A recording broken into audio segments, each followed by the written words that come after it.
जय श्री राधे कृष्ण।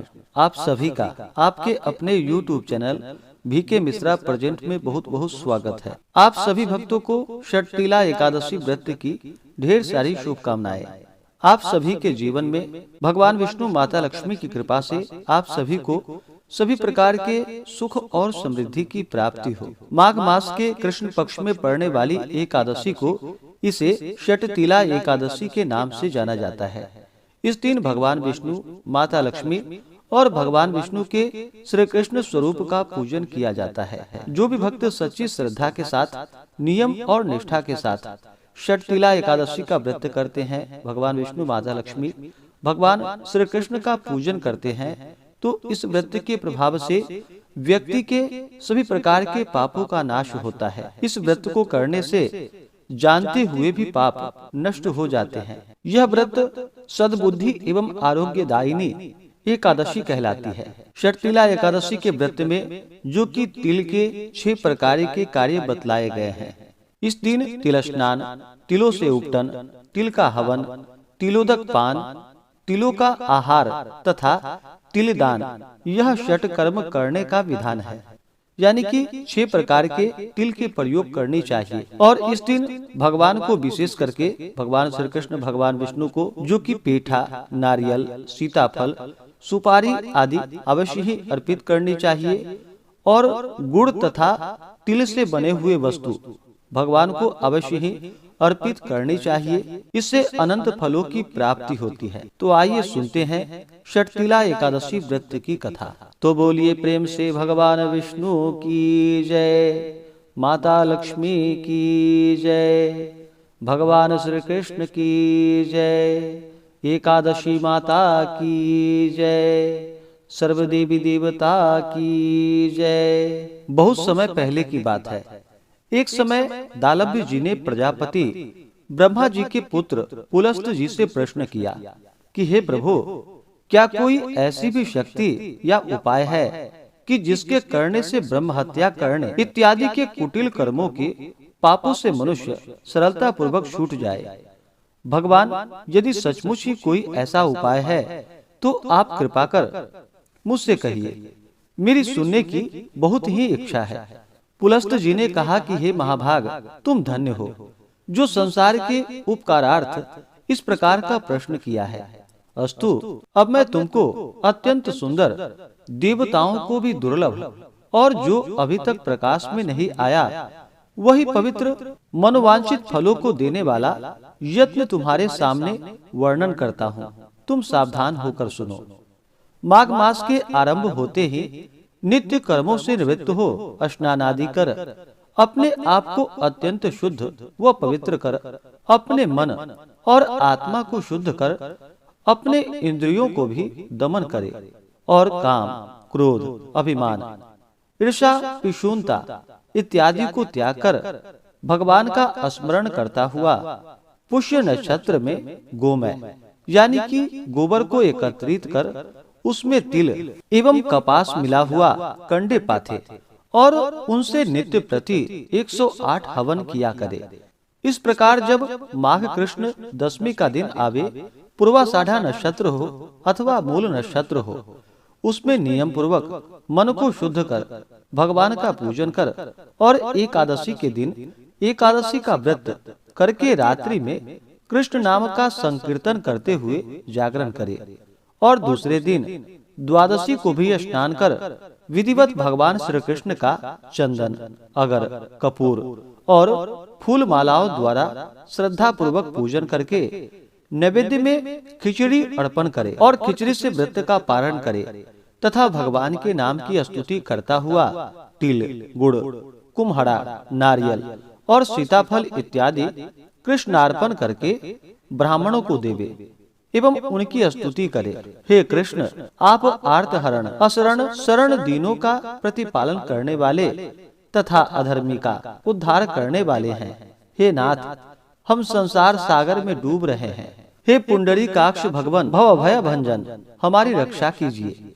फिर श्री कृष्ण अर्पण कर ब्राह्मणों को जल से भरे हुए घड़ों का दान करे, छाता एवं जूता इत्यादि देवे। तिल स्नान कार्य एवं भोजन में अत्यंत ही शुद्ध और पवित्र होकर करे। तिल दान करने वाले को तिल के एक खेत में जितना तिल उत्पन्न होता है उतने वर्ष पर्यंत स्वर्ग में निवास करने को मिलता है। अस्तु तिल स्नान, तिल का उपटन, तिल का भोजन और तिल का दान यथाशक्ति अवश्य ही करनी चाहिए। तब दालभ्य जी ने कहा कि भगवान, इस कृष्ण षटतिला एकादशी के व्रत से कैसा फल मिलता है और कब कब किस किस को मिला, इसकी एक आख्यायिका का भी आप वर्णन कीजिए। पुलस्त जी ने कहा कि हे ब्राह्मण, किसी समय मृत्युलोक में एक ब्राह्मणी रहती थी। वह सदैव ही धर्म में तत्पर रहा करती थी और व्रतों में अत्यंत अनुरक्त रहा करती थी। प्रायः प्रतिदिन कोई न कोई व्रत रहती थी, मगर कभी स्वप्न में भी उसने दान नहीं दिया था।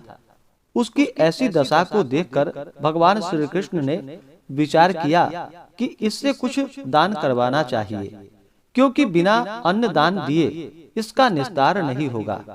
यही सब विचार कर उन्होंने स्वयं भिक्षुक का रूप धारण कर उसके द्वार पर भिक्षा जाकर मांगी।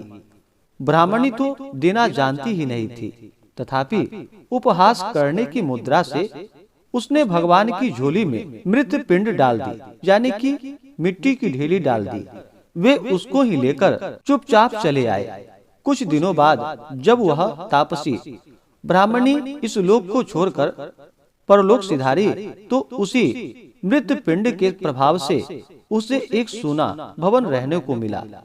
यह तमाशा देखकर वह चकराई और दौड़ती हुई भगवान श्री कृष्ण के समीप गई और कहा कि हे भगवान, यह क्या व्यापार है कि मैंने जन्म भर व्रत और तप कर आपकी आराधना की और आपकी सेवा में यथाशक्य कोई भी कसर नहीं होने दी।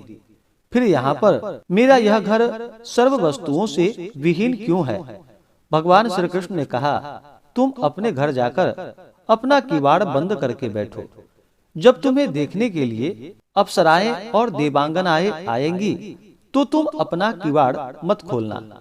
जब वे किवाड़ खोलने के लिए कहें तब तुम उनसे कहना कि यदि आप लोग मुझे षटतिला एकादशी का विधान, पुण्य और फल सुनाइए तो मैं दरवाजा खोल दूंगी। भगवान श्री कृष्ण के ऐसे वाक्य को सुनकर वह सुंदरी अपने मकान में आकर उसने सब द्वार बंद कर दिए और चिंताकुल होकर बैठ गई।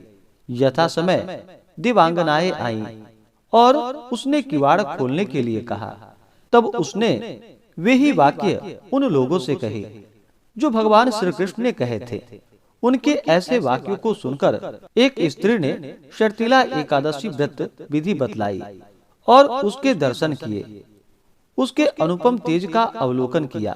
उस स्त्री ने भी देवांगनाओं के उपदेश के अनुसार षटतिला एकादशी का व्रत विधिवत धारण कर धन धान्य आदि से संयुक्त गृह को प्राप्त किया।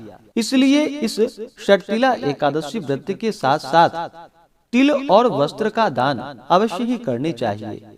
इस प्रकार षटतिला एकादशी का व्रत धारण करने वाले के जन्म जन्मांतरों के पाप नष्ट होकर स्वर्ग में अत्यंत ही आनंददायी सामानों से परिपूर्ण गृह प्राप्त होता है तथा दुर्भाग्यता, दीनता और दरिद्रता का नाश हो जाता है। तो बोलिए प्रेम से भगवान विष्णु की जय, माता लक्ष्मी की जय, एकादशी माता की जय, भगवान श्री कृष्ण की जय, सर्वदेवी देवता की जय। इसी प्रकार से जो भी भक्त सच्ची श्रद्धा के साथ नियम और निष्ठा के साथ षटतिला एकादशी का व्रत करते हैं, भगवान विष्णु, माता लक्ष्मी, भगवान श्री कृष्ण का पूजन करते हैं, व्रत में नियमों का पालन करते हैं, तो व्रत के प्रभाव से व्यक्ति के सभी प्रकार के पापों का नाश होता है। जब व्यक्ति के पाप और ताप नष्ट होते हैं तभी उनके पुण्य उदित हो पाते हैं, उसके बाद ही सांसारिक सुखों की प्राप्ति हो पाती है। तो आशा करता हूँ कि यह जानकारी आपको अच्छा लगा हो। ऐसे ही ज्ञानवर्धक जानकारियाँ प्राप्त करते रहने के लिए चैनल पे अगर आप पहली बार आए हैं तो चैनल को लाल बटन दबा करके सब्सक्राइब करें, साथ में बेल आइकन घंटी को दबाएं ताकि आने वाली वीडियो का नोटिफिकेशन आपको समय से मिलता रहे। वीडियो को लाइक करें, शेयर करें, कमेंट में भगवान विष्णु की जय जरूर लिखें। मिलते हैं फिर अगली वीडियो में। आप सभी भक्तों पर भगवान विष्णु माता लक्ष्मी का कृपा सदैव बना रहे। जय श्री राधे कृष्ण। धन्यवाद।